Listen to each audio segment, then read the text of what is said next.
The role of the church in times of war, a diaconal response in the Middle East. In times of war, the church in the Middle East is called to be more than a place of worship. It's called to be a place of refuge, healing, truth, and service. War does not only destroy buildings, it wounds memory, family life, dignity, trust, and hope. Prayer remains the heart of the church, but true prayer must also become action. This is where the diaconal mission of the church becomes essential. The Middle East has known repeated wars, occupations, displacement, economic collapse, and sectarian tension. Lebanon, Syria, Palestine, Iraq, and other parts of the region, people have often lived between fear and survival. Churches have sometimes found themselves caring not only for their own communities, but also for neighbors from different religions, backgrounds, and political identities. This is one of the most powerful forms of Christian witness, service without discrimination. A diaconal response begins with the presence. During war, many institutions disappear, become weak, or lose people's trust. The church, when faithful to its mission, remains present among the people. Priests, pastors, monks, nuns, youth groups, and lay volunteers often become the first line of support. They open church halls for displaced families, organize food and medicine, help children continue learning, visit the elderly, and comfort those who mourn. This presence is not symbolic, it's deeply practical. Sometimes the most Christian act is simply to remain when everyone else has left. Another important role of the church is healing trauma. War creates visible injuries, but also invisible wounds. Children become afraid of loud sounds. Parents feel powerless. Young people lose faith in the future. Families carry grief, anger, and anxiety. A diaconal church, therefore, cares for the whole person, body, mind, and soul. It offers pastoral care, safe spaces for children, counseling when possible, community gathering, and spiritual support in the Middle East, where many people may not easily speak about trauma directly. The church helps by creating gentle spaces where pain can be expressed without shame.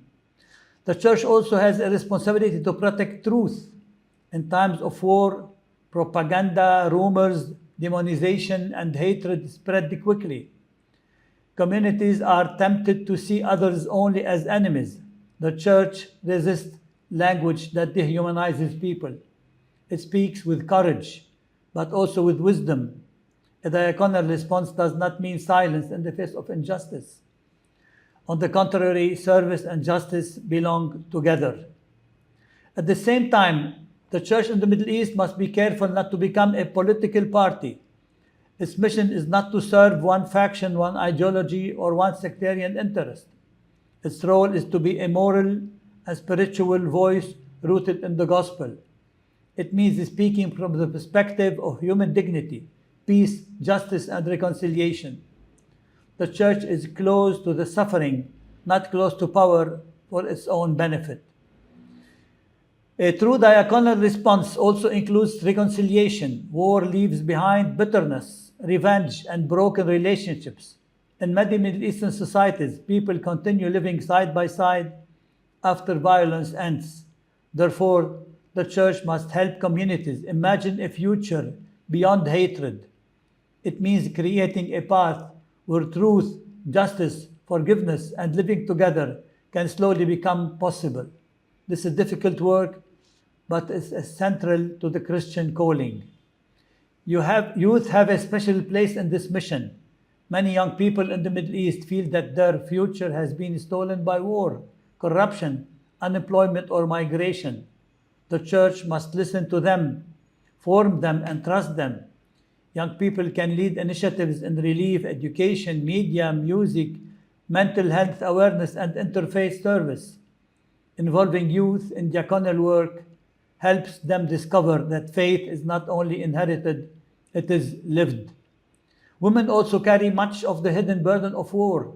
Mothers, grandmothers, teachers, nurses, religious sisters, and women volunteers often hold communities together when everything else collapses.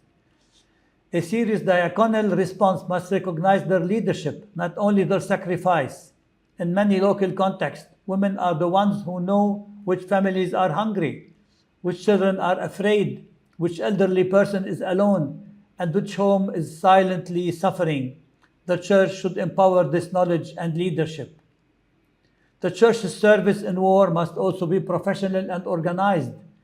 Good intentions are not enough. Relief work requires coordination, transparency, accountability, and respect for people's privacy. Aid should never be used to control people or pressure them religiously. The church's help must be offered freely as an expression of Christ's love. When the church serves Muslim, Christians, refugees, migrants, and the poor without distinction, it becomes a living sign of the kingdom of God. The Diaconal Church does not wait for peace before acting. It creates small signs of peace in the middle of the war. It lights candles where there is darkness. It breaks bread where there is hunger. It listens where there is pain. It reminds every person, whatever the religion or background, they are not abandoned. This is the church calling to be the presence of Christ among the wounded people of the Middle East. Diaconal in the Middle East, where wounds are deep and history is heavy, has distinctive traits. It's ecumenical. Orthodox, Catholic, Protestant, Evangelical groups coordinate through MECC and others. It's interfaith. Muslim and Christian cooperate deeply. This is the Diaconia to the neighbor.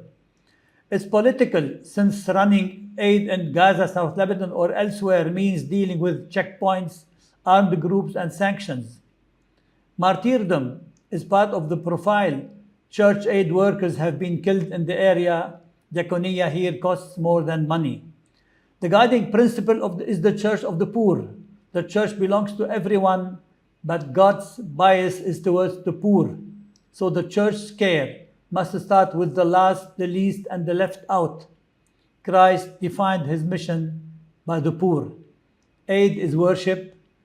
Development is worship. Helping people of the peripheries is worship. This is the theology of resilience.